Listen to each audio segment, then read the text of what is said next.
La CPCU, qui est la compagnie parisienne de chauffage urbain, a été créée en 1927. C'est une entreprise publique locale, anciennement une société d'économie mixte, dans laquelle la ville de Paris a un peu plus de 33% des actions et donc une minorité de blocage. C'est une société dont le métier central est le réseau de chaleur. Alors le réseau de chaleur, ça consiste à partir d'un bouquet énergétique à produire de la chaleur, la faire circuler dans des tuyaux et puis la distribuer dans les habitations.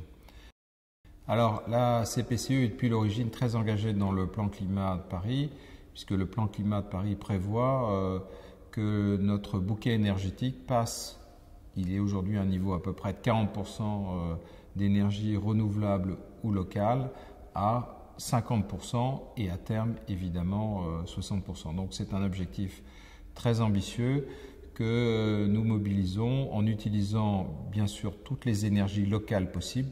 La première source actuellement, c'est la source qui vient de la valorisation thermique des ordures ménagères, qui représente près de 40%. Nous terminons la première géothermie profonde, puisqu'il y a sous Paris une nappe d'eau chaude qui est dans le Doguerre, à 1800 mètres, et qui sera suivie par d'autres géothermies. Et donc ce bouquet énergétique, progressivement, va devenir de plus en plus vertueux en mobilisant les énergies locales. Dans ces énergies locales, il y en a un certain nombre qui aujourd'hui ne sont pas complètement valorisées. Je voudrais en citer plusieurs. La première qui vient naturellement à l'esprit, c'est le bois.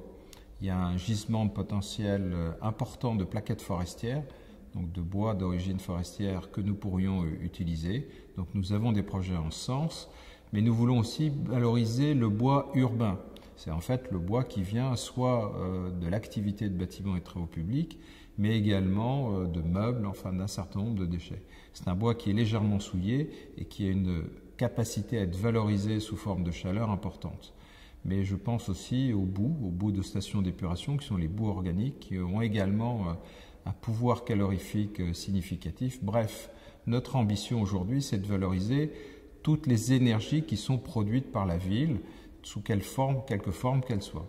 La dernière en date, et nous avons un projet pilote pour ça, c'est de valoriser la chaleur des égouts, puisque nous allons raccorder assez prochainement une école dans une expérimentation pilote qui permettra, à partir d'échangeurs placés dans les égouts, de pouvoir récupérer une capacité calorifique qui est assez stable dans le temps, puisque la température des égouts ne varie pratiquement pas en fonction de la saison. Le projet le plus significatif que nous menons actuellement, c'est le projet d'extension avec le T3.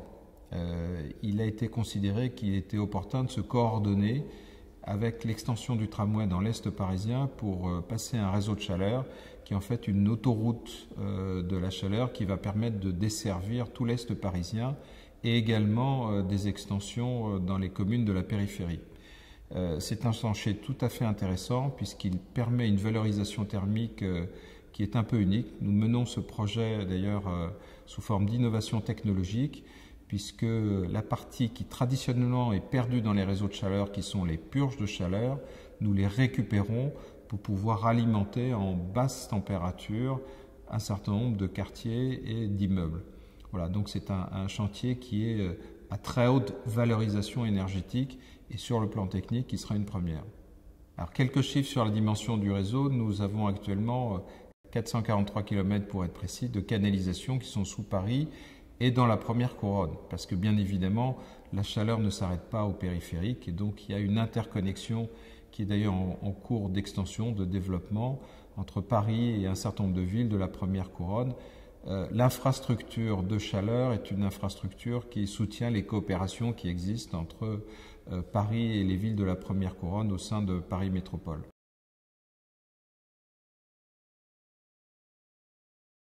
Alors la CPCU est depuis l'origine, et c'est un peu la nature de notre métier, engagée contre le réchauffement climatique. Et donc cet engagement, le fait d'être dans l'Agence parisienne du climat, c'est un prolongement naturel.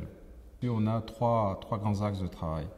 Le premier, il est lié à la nature de l'énergie. L'énergie, c'est très structurant pour une ville, c'est un sujet d'aménagement urbain et donc en tant que tel, il nécessite de rapprocher un certain nombre de compétences. Et donc on trouve tout à fait utile d'avoir un lieu d'échange qui réunit un certain nombre de partenaires qui sont concernés par l'aménagement de la ville pour pouvoir construire ensemble et préparer l'avenir. Le deuxième élément, c'est de mettre ensemble un certain nombre d'études techniques. Nous avons des études sur les évolutions du climat, sur un certain nombre de corrélations entre des paramètres. On travaille avec les filiales spécialisées de Météo France, Metnext. Et donc le fait de mettre en commun ces études d'ingénieurs et ces expertises peut nous aider à progresser dans la connaissance de l'évolution de la ville. Et puis on a un troisième point qui est aussi extrêmement sensible pour nous, c'est le fait que l'Agence parisienne du climat, c'est un lieu privilégié pour rentrer en contact avec la population. Climespace est le premier réseau de froid en Europe. C'est le réseau de froid centralisé qui existe sur Paris. Il permet d'avoir une meilleure efficacité énergétique. On gagne environ 50% de consommation en énergie, mais on gagne également en émissions de CO2. C'est 40% d'émissions de CO2 économisées par rapport à des systèmes de climatisation classiques. C'est également un système qui permet d'avoir du froid gratuit dans certaines conditions, ce qu'on appelle le free cooling, parce qu'une partie de l'énergie est prise sur la Seine, et donc en période fraîche, hivernale ou au printemps, les conditions énergétiques sont extrêmement avantageuses. Et donc grâce à ça, un certain nombre de bâtiments sont rafraîchis pendant l'été dans des perspectives économiques tout à fait intéressantes. Le réseau de chaleur parisien et le réseau de froid parisien sont deux outils extrêmement utiles pour porter les ambitions du plan climat parisien et l'agence sera un relais particulièrement utile pour ça.